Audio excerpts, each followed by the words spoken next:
Shane Cassells, please. Thank you, Ceann Comhairle. Taoiseach, I wish to ask you about the geothermal energy bill, which has been stalled now for a number of years. And given all of the debate about energy over the last couple of weeks, the advancement of the bill is something I feel needs to be addressed. On top of that, Taoiseach, I live in a town where mining is one of the largest employers, as we have over 600 people employed in Tara Mines, the largest zinc mine in Europe. Now, previously, Pat Rabbitte in the last government had discussed plans for a multi-million euro geothermal energy project for Navan as part of a discussion backed by Tara Mines, and we've heard no more about it. And zinc is obviously a finite resource and is going to run out over the next decade or two, and we'll suddenly have hundreds of families left without employment, 600 in that mine.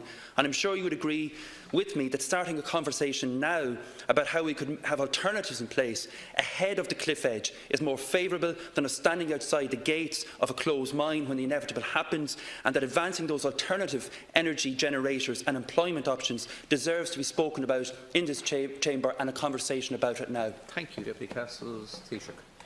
Work on developing the geothermal energy development bill has been deferred until other legislative priorities have been dealt with. The immediate priority includes fully transposing EU environmental impact assessment legislation into existing minerals legislation in order to ensure compliance of national legislation with the EU requirements. The other priority is the full commencement of the Minerals Development Act of 2017. That Act provides for a modern legislative and regulatory framework for exploration and production of minerals in Ireland. The commencement of the Act requires the preparation of several statutory instruments and guidance documents to enable proper implementation of the new Act and its operation by the mining industry. That's going to take about 18 months. So in that context, the work on the geothermal legislation will include reviewing the proposed geothermal regulatory framework to ensure it's compatible with the Minerals Development Act 2017 and the underlying policy in the context of 2015 Energy White Paper.